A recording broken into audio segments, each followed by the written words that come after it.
Welcome to the Cory Lee Show, where our focus is on building leaders and transforming culture. My name is Cory Lee, and in each episode, I aspire to ignite something on the inside of you that encourages you to grow yourself and to make an impact on the world around you. Welcome to the Cory Lee Show.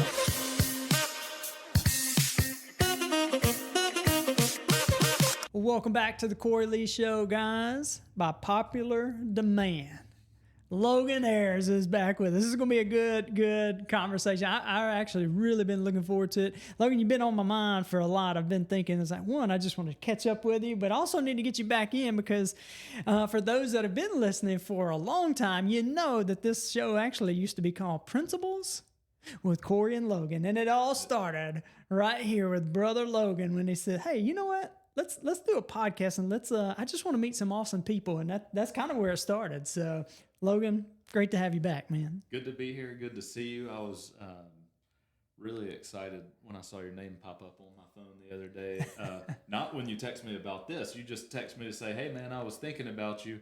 And I popped back into cell coverage. I was on a mountain somewhere in, I think, New Mexico. And I was like, man, I was thinking about you, and I forgot to draft a message and send it when I got to coverage, and got back to coverage and had a message from you. Oh, so wow. That was good. How about that? Yeah.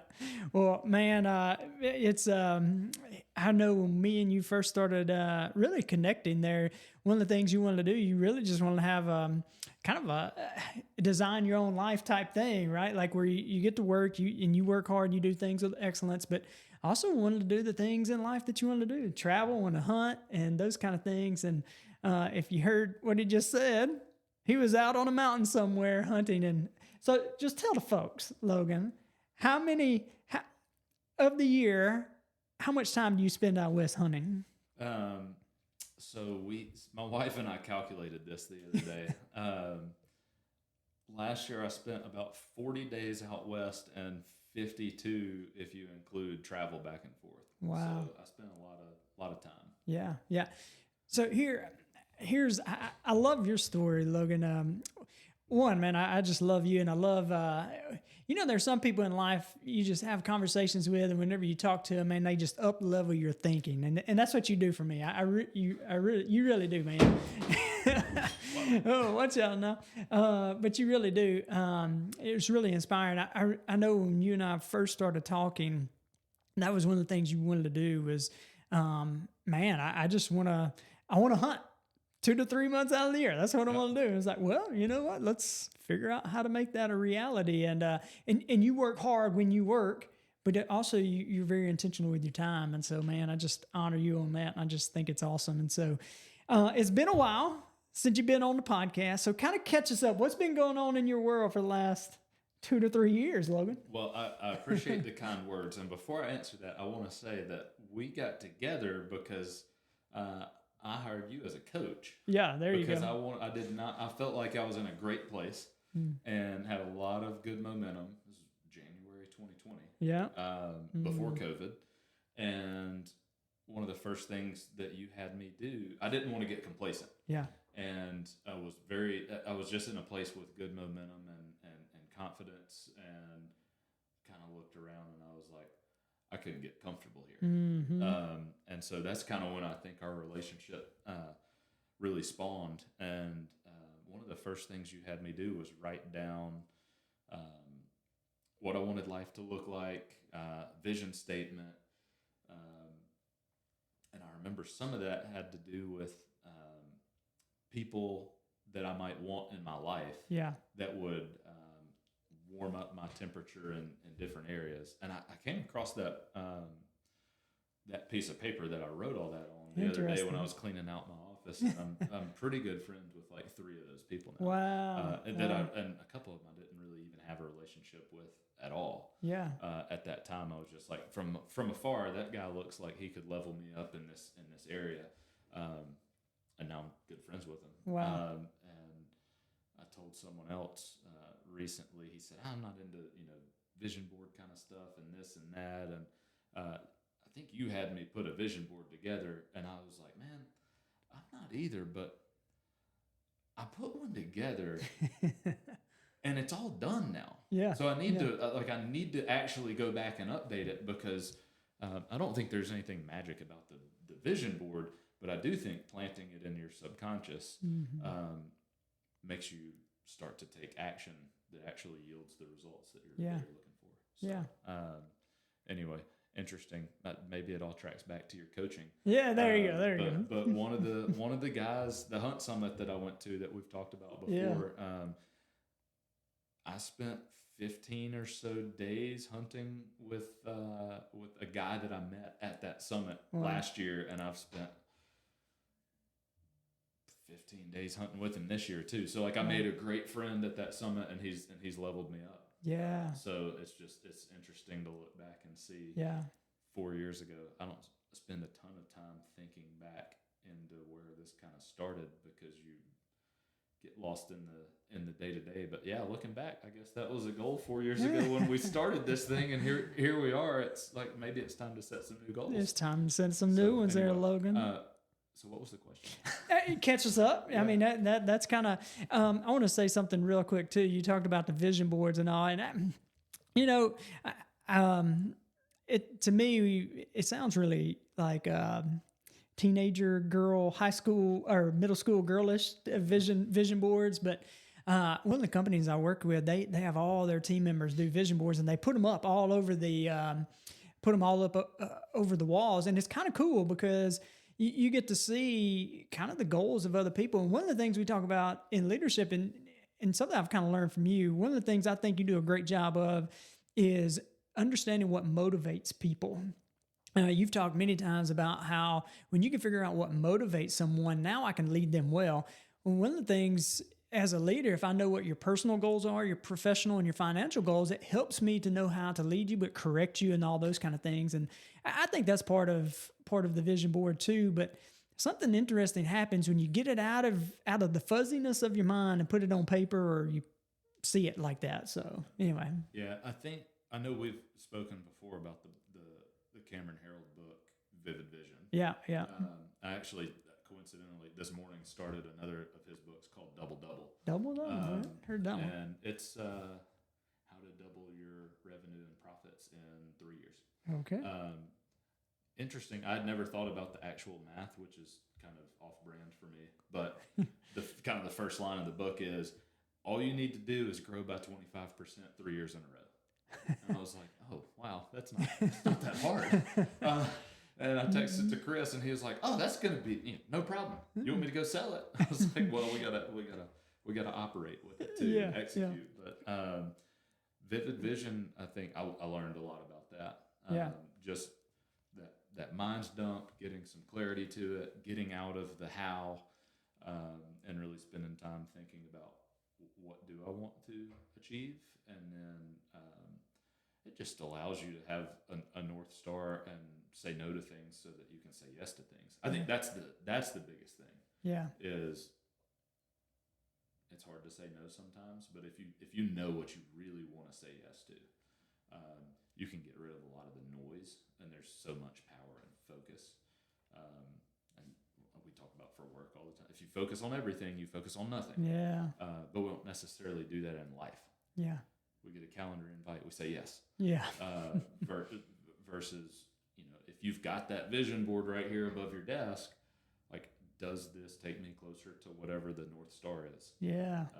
Whether it's, profit, or if it's leadership, if you're in a ministry, if it's reaching people for the gospel, whatever it is, you got to say no to some things so that you can actually hit that. Otherwise, you're just kind of wandering. Yeah. So.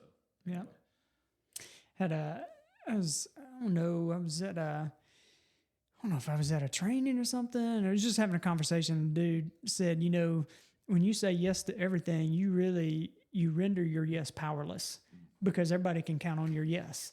But when you say no, really too, whenever you say yes to one thing, you're saying no to something else. But whenever you can legitimately say no to the things that probably not ideal for you, you actually bring power back to your yes, and it's a really powerful thought for someone like myself who likes to say yes to a lot of things. I can't remember the quote, but it's in one of the full focus planners that you got me on a few years back.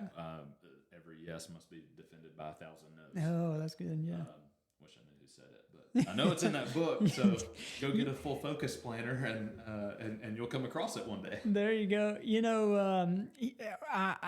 John Maxwell says if you can't really recall, then it's yours. Is your quote. Oh, is that Logan true? Ayers always says. There you go. There you go. Well, I can write a book full of those. Yeah. So Logan, I would love for you too to talk about real quick when so you had this idea in the very beginning of, man, I just want to live. This sounds kind of bad, or I don't know if it sounds bad, but I want to live life on my terms. That doesn't sound bad, but I really want my time. How many hours per week would you say you were working at that time?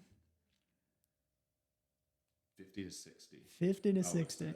I was in full grind mode at that point. I was doing very well at what I was doing with work, and then spending time with my companies doing the books, and I was also very engaged in both of those. So I definitely wasn't in a season where I felt like I was burned out at all. Yeah. Had good momentum and was very very engaged in my work, but I was working a lot. Yeah. So 50 to 60 hours. You did have your own business, but your primary job, you're working for somebody else. I was probably doing 45 to 55 on that one. Wow. I would say. And so I guess kind of my question there is, you were working for somebody else. Yes.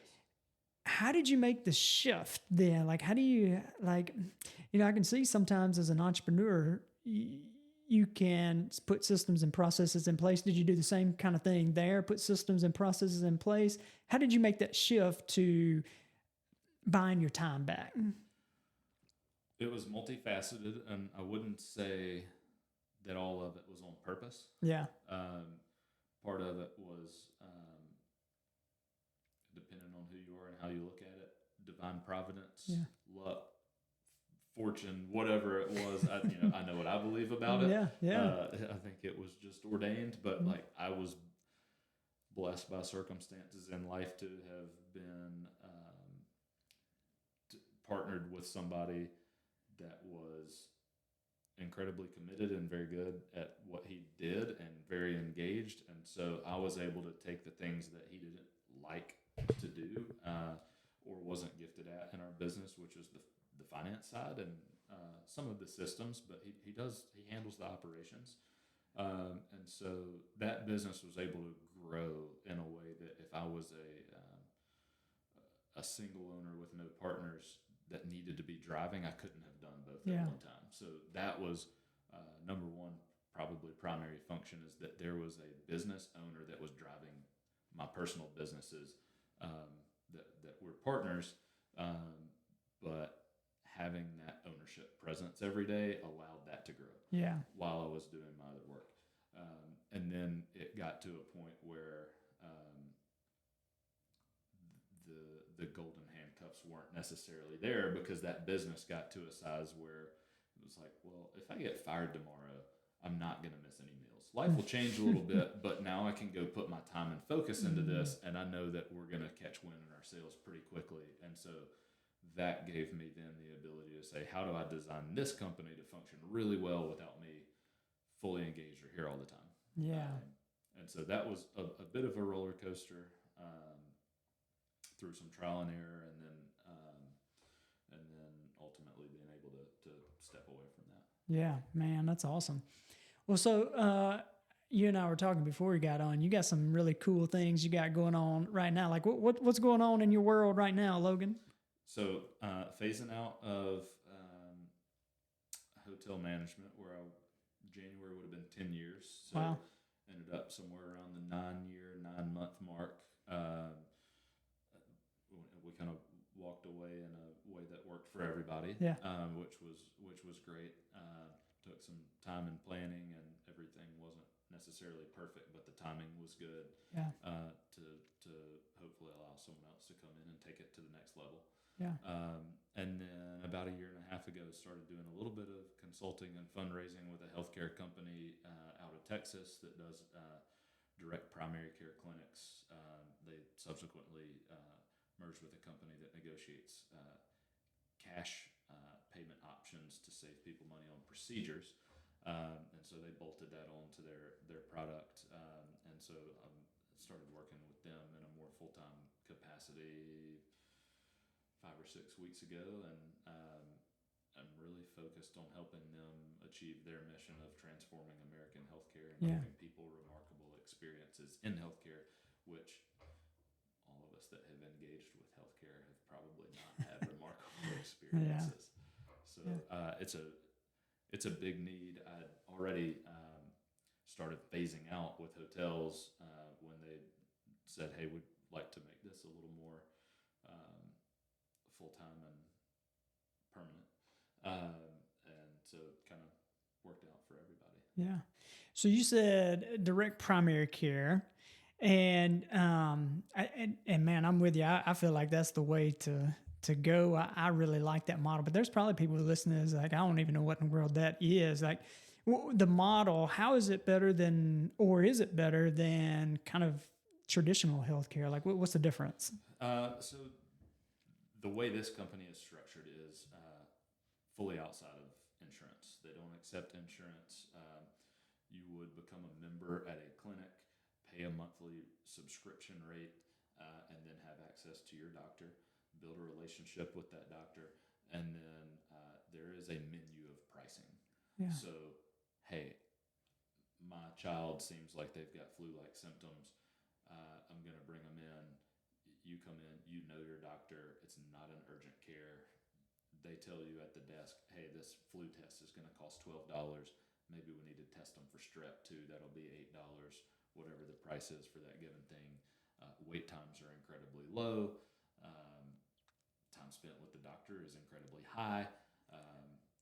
The net promoter score for the clinics is incredibly high, running around like 85, 90%, where the major Blue Cross Blue Shield, Aetna, UHG, like those groups are running NPSs for satisfaction in like the teens. Yeah. So people seem to really like the experience that they're getting, which is awesome.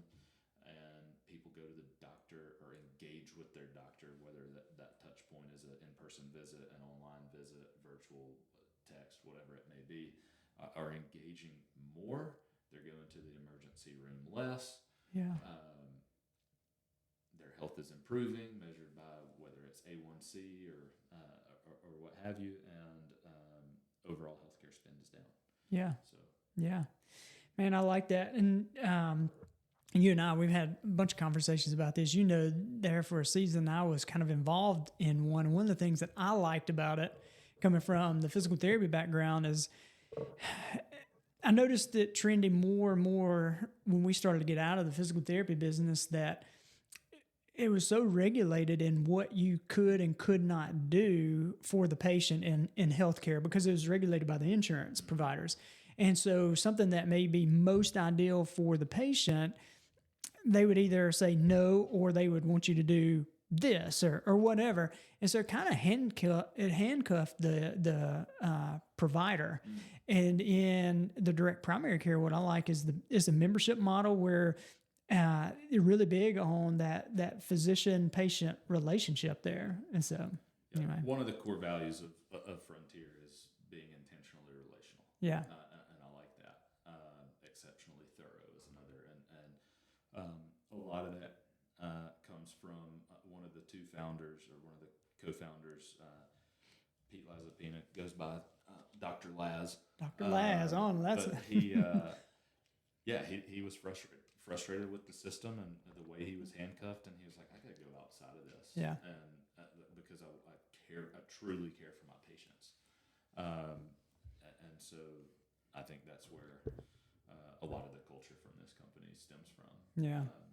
And so, and the other co-founder, Bib Beal, he was a general contractor, owned a construction company. His was more from the experience side of things, and like providing benefits to his team. And this is insane. Like the care is horrible, and the cost is unpredictable. And like, how do we fix this? Yeah. Yeah. And so those guys got linked up, and here we are. Yeah.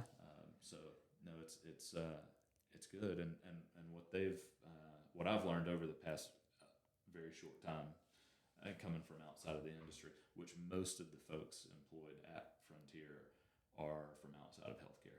And That's probably pretty good, I would guess. And it's designed to come in with a fresh set of eyes. And how do we, if we were to, blow this whole system up and start from scratch, how would we do it? Like what actually makes sense for people? Mm-hmm. And so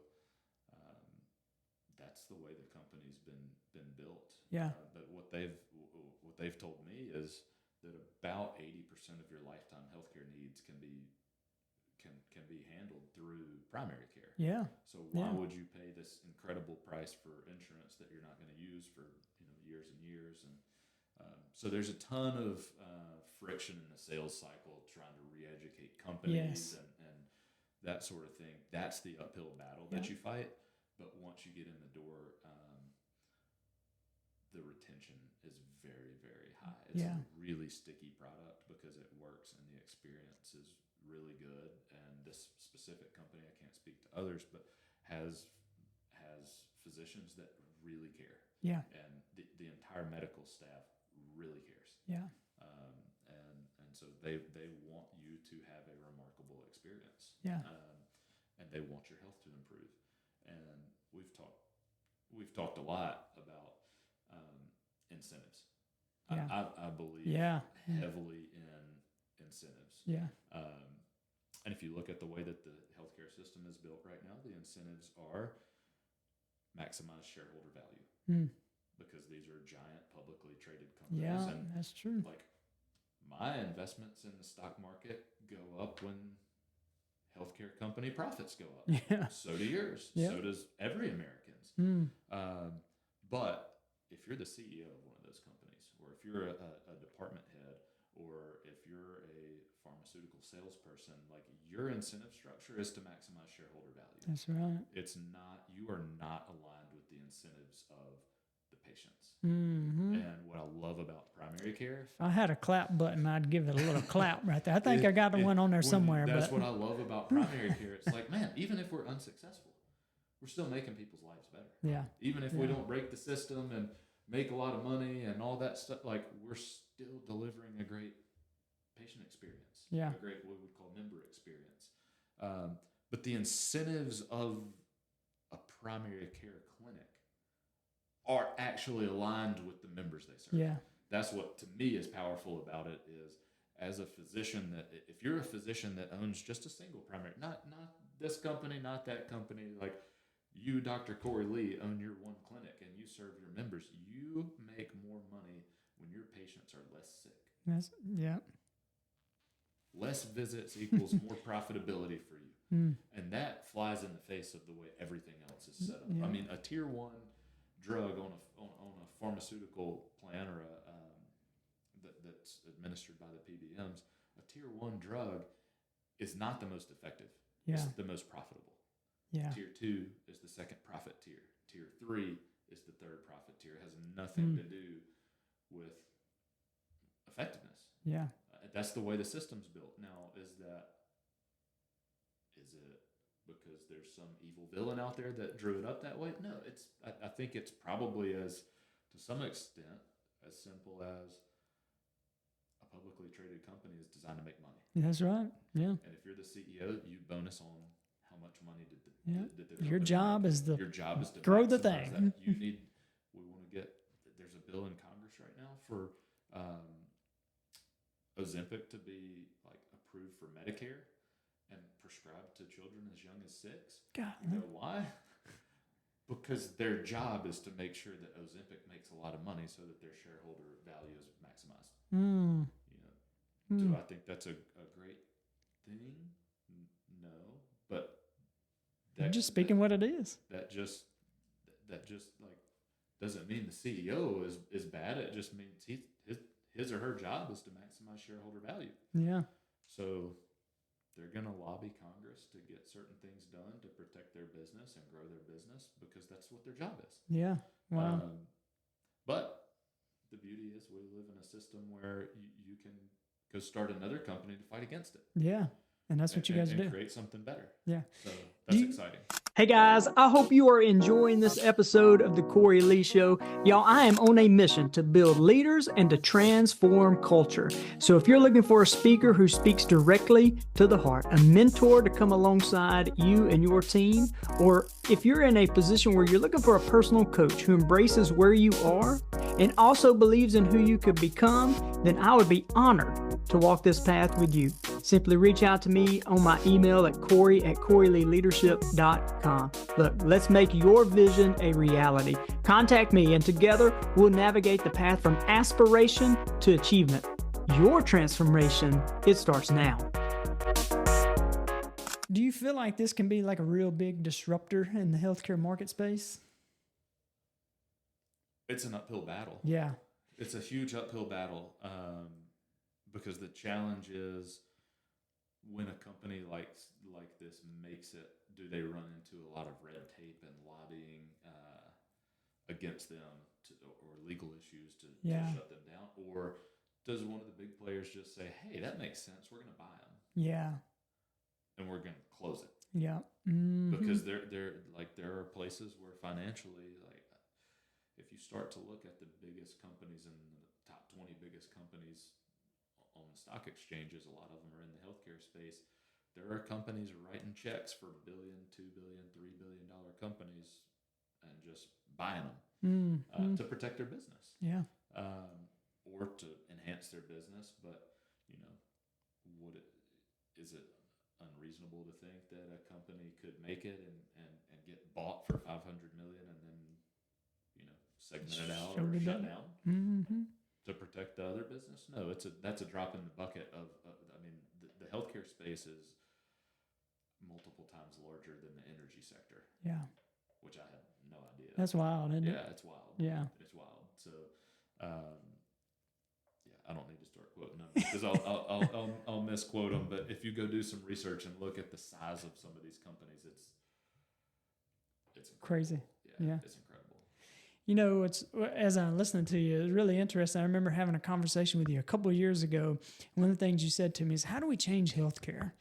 That's what you said. And I remember that, you were thinking, you said call Tanny. Yeah, let's call Tanny, right? Because we were doing some of this direct primary care, and I shared with you a little bit about direct primary care. And what I loved about it was that you were trying to think into it, and it's like when you learn something new, you're trying to you don't have the full picture, and you're trying to learn because you're like, what can we do in the fitness space, and what can we do? You're trying to figure it out, and I just think it's kind of cool. You come full circle now. You're in that space. It's very interesting. This is not. I was more on like the health and wellness track of it. Would have been interesting and fun to work on. Probably not as impactful because I feel like this company has the ability to actually build a real large business and scale it and help a lot of people. Yeah. But it is interesting. You were the one that introduced me to primary care. The way I got introduced to Frontier was catching up with a friend of mine that I've been good friends with for 10 or 12 years. And I was just driving to Tennessee one day and thought about him and called him while I was on the road and, how's it going? Our quarterly catch up. And he was like, I started a new job yesterday. And he was working with Frontier. And he told me a little bit about it. And I said, man, my friend Cory Lee told me about this model a couple of years ago. And then the doctor didn't want to come to Tupelo because COVID happened. And it just kind of fell apart. But I love that model. And if you got, at this point, they had maybe 1 or 2 clinics. Yeah. And I said, if you guys ever decide to franchise, I'd be really interested in bringing it to Mississippi. We should definitely stay in touch about this because the way that Cory spoke about it, this is good for people. Yeah. And he said, yeah, we'll stay in touch. And then about 2 years later, year and a half later, the phone rang and they were raising money to start growing. They had 6 clinics and they're like, we kind of think we have some of this figured out enough to really make a run at it. Yeah. And so that was a year and a half ago, and now the company's grown 2 times that. Yeah. Since then. What to me is really cool is, all right, so going back to the vision board stuff, all right? And we can make fun of that all we want to. All I'm saying is you've heard me say this. One of the first mentors, Paul Martinelli, he used to say all the time is like, you can be in the right place at exactly the right time and not even know it. And what he meant by that was like, is when you understand what you're kind of looking for, whenever it pops up, you can take notice of it. And so same kind of thing, even if it's just that small thing with, oh, let me call my buddy, and you have that conversation. Oh, I was just thinking about that, or whatever. It's like, that's how the thing kind of plays out. And it's really awesome. The further I get into life, I was talking about this with somebody last week, or maybe yesterday. It is so much about timing. It is so much about see that. timing. And being in the right place at the right time. It's something that I learned even from hunting. Yeah. It's like you can make all of the right decisions and still not get the job done if you're just unlucky, or you can make all the wrong decisions and then somehow you end up in the right place at the right time and you end up getting lucky. Yeah.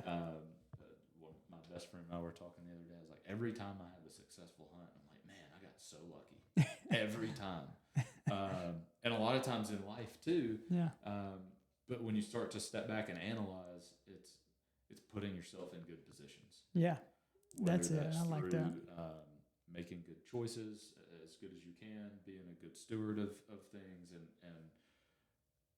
then being in the right rooms. And sometimes it's just being friendly to somebody, and now you become friends with them. Yeah. Just because you were standing in line at Walmart. Yeah. And you didn't have your head in your phone, and you just had a conversation with somebody, and then that leads to another relationship, and here you are with an amazing opportunity. Again, probably divine providence, but making good choices, starts to compound, and you get in good rooms and put yourself in a position. Yeah. You got to be ready to capitalize. Yeah. And you have to, at least like in hunting, you have to have prepared so that when the opportunity arises, that you can actually seize it. Yeah. But putting yourself in a good position, that's pretty priceless. That is. You reminded me of something. When the opportunity comes, you got to be ready to go with it, right? So I've started back over and reading the Bible. All right, so started back in Genesis. It's interesting. The Lord comes to Abraham and says, I'm going to promise you a land. I'm going to promise you a people, and then the whole world is going to be blessed through you, right? Like through Jesus. But he said, one of the promises, I'm going to give you some land. Right. And so he was sojourning through the land of Canaan, and his wife dies. And now's his opportunity to buy some land, right? And so he's going to buy a cave. And so he goes to this guy, and it's interesting as you read it, it's this old school negotiating kind of tactic. Oh, what is that to you and me? Just bury her in there. It's like, no. This is my opportunity to buy it, and I'm going to buy it. And the negotiating tactic, the guy's like, well, what's 200 shekels between me and you, right? Like it's really, when you look at it, some outrageous number. Right. Abraham drops out 200 shekels, of silver, right? Like this dude's rolling, but he knew, like when you said that, it reminded me of this story. I was like, he was prepared, right? Like he was prepared for whenever the moment came. He didn't know when the moment was going to come. But when the moment came, he was ready. He was ready. He was sitting on go. He had 200 shekels of silver right there. Dude's rolling, Yeah. And so, man, when that opportunity comes, it's like, you got to go. That's exactly where my mind went with it too. Is we were talking before, and I don't know why it's been on my mind this week, but so you asked how our one of our Airbnbs was going, and I was like, the biggest regret of my life is this one that we didn't buy. Yeah. But we weren't ready for the opportunity. Yeah. Now that one, when I look back, I don't know if I ever could have been. I would have had to save almost every dollar that I made my entire career to be able to be in a position. But I also look at it and I was like, there was a major opportunity here. Yeah. For somebody. Yeah. That was ready. Yeah. It wasn't me at that time. But I like my projections were like I've kept tabs on that market and what values did since then, and it far exceeded what my expectations and modeling were, I wasn't able to seize that opportunity because I didn't have the 200 shekels. So, but it also sounds like Abraham read Never Split the Difference. He never split the need. Yeah. He was the original. He was the original. He's the OG. Yeah. Yeah. It's kind of funny. If you read it, it's like, man, what in the world's going on here? Right? Like, but it's like, oh, what's that between me and you? 200 shekels. He's like, well, here's 200 shekels. Let's go. Let's do it.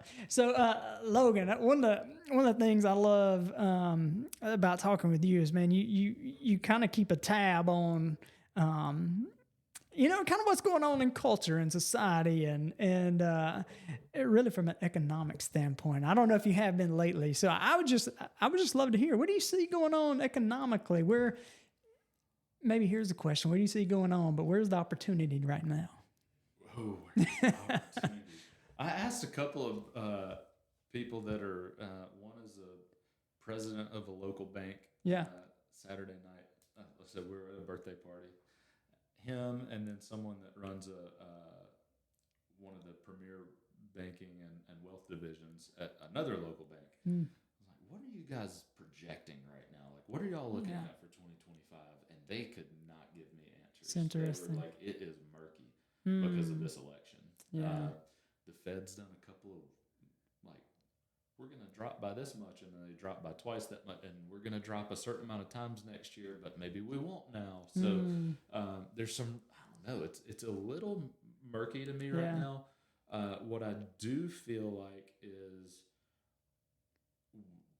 middle Americans, like, we've all been squeezed. We talked about that a long time ago. Yeah. It's like, this inflation is going to be ugly. Yeah. We should all buy gold and crypto, and then we should have all bought gold and crypto. But here we are. Our dollar doesn't go nearly as far. Wages have not kept up with inflation. Interest rates, when they went up, just made life challenging because discretionary income shrank and income just didn't scale with the expenses. I think what we've started to see over maybe the past couple of months, we put about 1 million barrels from the Strategic Petroleum Reserve out into play, and now we've seen gas prices drop significantly, and it feels like, at least the businesses I'm involved in, it seems like sales are starting to want to work their way back up a little bit. I'm not sure if it's real or artificial. Yeah, that's what I'm kind of wondering. Yeah, I feel like it's artificial. Very interested to see, like, we should have done this like next Tuesday after the election, because I think it can potentially go one of two ways, and not just because of the presidency. Like, I'd like to see what happens with Congress, because if you have a full red Congress and presidency, like, there's going to be some policies that come probably pretty quickly with that, or if it's split, or if it's all blue, it'll be very different. As to what policies go into place. Trump talks a lot about right now specifically, has been talking of late a lot about tariffs, bringing jobs back here, some oil moves and things like that. I do think all of those things would have net positive impacts on our economy. A lot is just driven off interest rates. Right now, I think our asset values just ran so fast with the 0% that it's going to take a long time to catch up. It's going to take a long time to catch up. It's interesting. I was talking with this has probably been 7 or 8 months ago, so this is a little bit old here. But I was talking to a CEO of a bank, and he had just left like a conference with other heads of banks, and I'd ask him kind of the same question you asked yours, like, what are you guys seeing? What are you forecasting? And he said something really interesting. He said, what we are seeing is that consumer spending is still at an all-time high. Like, people are spending their money, but they're maxing out their credit cards, and now they're coming to us for loans. And when he said that, I was thinking, wow, how long can we really sustain that? Like, living off of credit and living off of loans. Supposedly the credit bubble, I think we've talked about before. It's just keeps growing and growing and growing. And out cars. They did a refi loan that's essentially like a working capital loan. I don't know how much is consumer and how much is necessity. Yeah. I think there's probably some people that it's maybe irresponsible, and there's other people that are just like, hey, rent or mortgage plus food plus diapers plus fuel for me to get to work is more than I'm making. Yeah, because those prices just ran. I mean, when eggs are $6, $7, $8 a dozen, that's double what it was, and your income probably didn't double. So I think some of it is just survival. Yeah, that's true. A lot of it seems like survival. So I'm hopeful that we can get back to a good place. I think people are squeezed and they're hurting right now. And I think that the top 1% is doing better than ever because the top 1% own assets, and values are high. Yeah, they are. As far as opportunity goes, things I'm looking at, if I'm going to do anything else, small business, I talked with Chris about this the other day. It needs to be plumbing, electrical, or HVAC because service businesses right now are like PE companies are jumping in and rolling them up. So there's great opportunity in the trades. Yeah. If you're 17 years old and you're thinking about going to college but you don't really know what you want to do, you should probably go learn a trade. Don't take out the debt. Go learn how to do something. You'll make 6 figures really quick. Yeah. And, keep your overhead low. If you decide you want to do something else later on, then go for it. But you can stay out of a big, nasty hole. And there's going to be a huge need for that stuff. I mean, there's tons and tons of folks that are in their 50s and 60s and looking to retire or sell their business, and there's nobody to give it to. Yeah. That's wild. That's interesting too.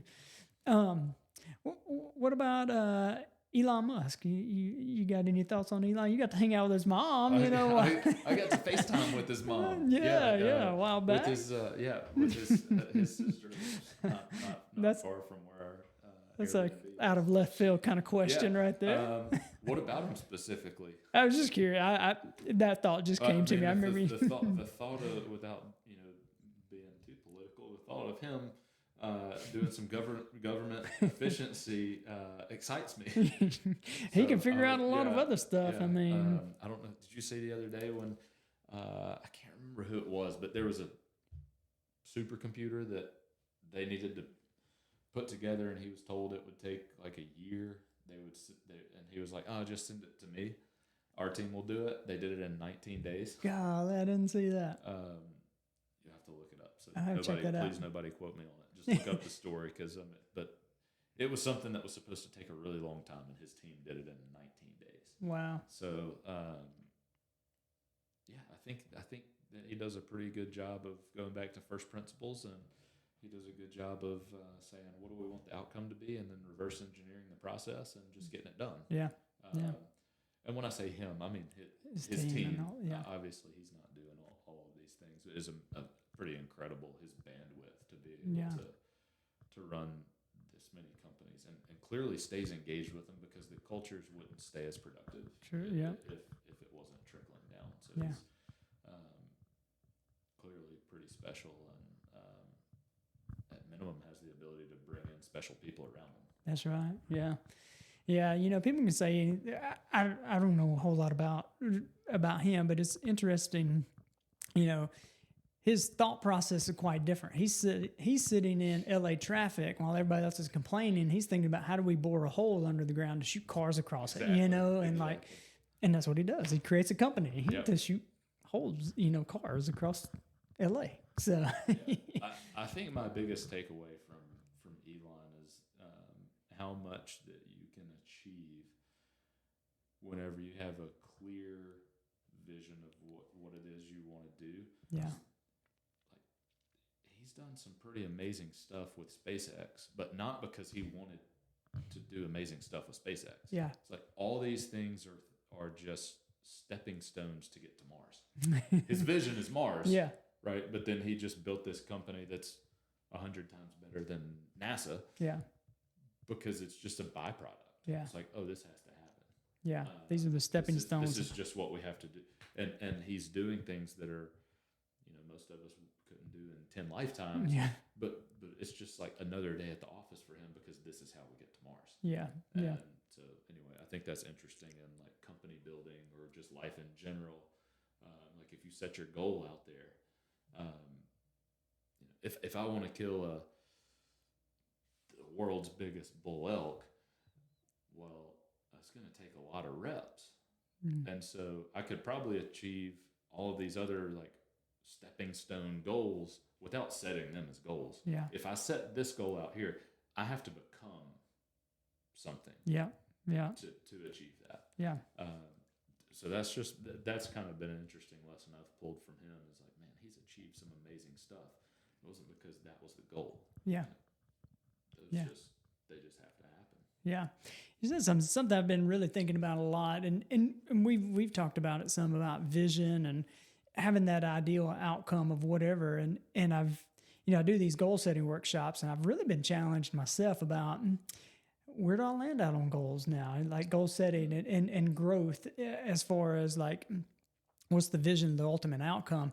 Like once you get clear on that, like you're saying, now the goals are just mile markers along the way. They are just stepping stones along the way. If I can just figure out what that one thing is or that vision and get clear on that, just back it off from there. And so, yeah, that's interesting.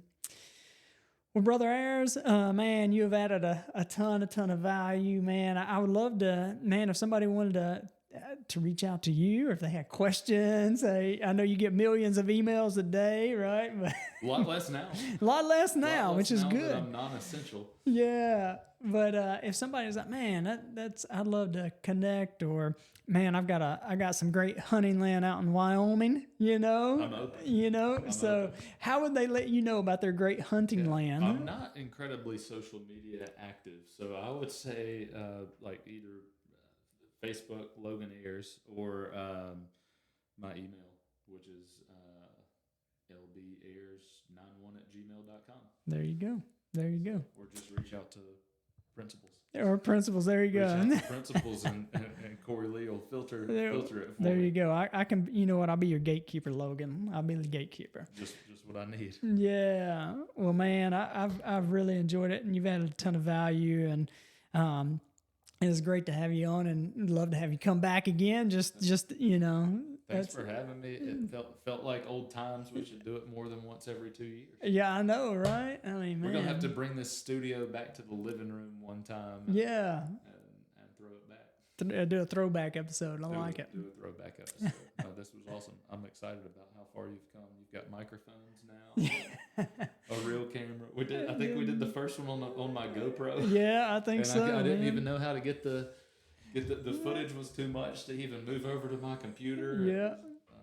It was like, well, we hope this gets the audio. I don't know. Maybe.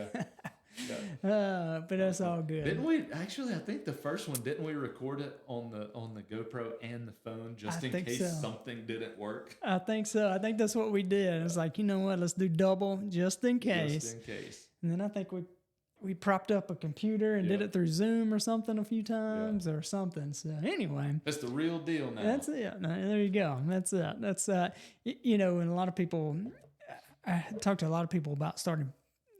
People call me about starting podcasts, and they're like, what equipment and all that. I was like, man, just start. Honestly, just start. Do through Zoom, whatever you got. Yeah. I mean, if you want to spend some money, go for it. But it's funny. The podcast space is, people talk about how saturated it is, but then every once in a while there'll be a new one that just like shoots to the top. Yeah. Just go make your content. Set your goal. I mean, for us, it was let's meet some good, incredible people that live close to us. Yeah. And it was great. Yeah. If nothing else, we got to be better friends, and I'm really good friends with Ty Crane now. Yeah. He's one of our guests. I met him through the podcast. That's right. So, I went hunting with him in Colorado this year. Let's go. So, if nothing else, I got a great friend out of it. That's it. So, yeah, so you won't have if you set your goal and calibrate it right, you'll have a good experience. Yeah. You said Ty. I don't know if you remember having Adam Johnson on. he came on. So his episode will be released next week. So Okay. when you're listening to this, it was last week's episode. Okay. And so anyway, I had him back on, had a good conversation with him. So He doing good? yeah, he's doing real good. I've got his book, First Steps, on my desk. That's it, Yeah. man. First Step Real Estate, right? He is actually selling his business. Is he really? Yeah, he said he built it up, and they're selling their entire portfolio. They are going to take their home and Airbnb that, and him and his wife are going to travel the world. And so, Good for him. yeah, it was a really, really good conversation. So it's kind of cool. You grew up with him, right? Yeah, we went to high school together, and I brought him on. He's a kid from Baldwin. Yeah, a kid from Baldwin. That's what we talked about. I was like, Traveling the world. yeah, did you think we'd ever have this conversation? And so it was really cool. And he had some. I've been keeping up with him from a distance, and got a great story, man. I totally respect everything he's doing. He had some differing views on religion than I had, and so I was like, man, I'd love to hear his perspective. And so he came on, and we talked about that, and then all the other stuff he's got going on is really, really cool. Is that one released now? Close. When this recording comes out, it'll be last week, so it comes out next week. Okay, all right. Yeah. So, but for those who are listening to this one, it was last week's episode. Gotcha. Yeah. So anyway, Be looking for that drop. yeah, I have to look for that. Excited to hear about that. Well, guys, we hope today has added value to you, and make sure you like and subscribe so you can stay up to date with any of the latest episodes of the Cory Lee Show. Make sure, comment, reach out to me, let me know what you any questions that you have for Logan, or if you do have some land out west, Wyoming. Where are you looking for, Or Logan? East, we don't discriminate. No, all right, East Coast too. I love Colorado, Utah, Wyoming, Idaho, Montana, New Mexico, but I live in Mississippi. Yeah. And really within, I've got a bird dog now, so I need to do some more stuff around here so that I can get him out. So bird dog landowner, hunter. Yeah, there you go. Hook this man up, yo. And subscribe to the newsletter There you go. so that you can get some Friday morning. Oh, yeah, there you go. I look forward to that email Do every you Friday. really? Yeah. How about every that? one of them. Let's go, man. That's awesome. I I'm didn't know. actually double subscribed. I think. Oh, are you? So I get it twice. So I delete one of them and I read the other. Okay, all right. Thank you for not unsubscribing. That it I don't don't hurt. want to hurt the numbers. I'm playing. Oh, that's good. Yeah, so. I've been doing that for a little bit. I've been surprised and people actually reading it. So I read it every Friday. I can't tell you how many emails I get on I Fridays. read it every Friday, and every once in a while I forward it out to some people and be like, hey, we need to, depending on who it is, read the whole thing or read the takeaway at the end. Yeah. But no, there's some good nuggets in there. Oh, well, I appreciate that. Thank you There's been there. a couple of times where I was like, not having not like a bad day or anything, but I was like, oh man, I need to refocus. This was good. This is a Nice. good bit of encouragement here. That's awesome, man. I appreciate I that. love the newsletter. Let's go. Subscribe to the news. If you don't do anything else, subscribe to the newsletter. There you go. There you go. Awesome. Well, y'all, hope you guys have a great day, and God bless. 3, 2, 1. Okay. Thanks for joining me today. I hope I have added value to you. And if you have found value in this episode, let me know. Drop a comment and make sure you share with a friend or family member. See you next episode.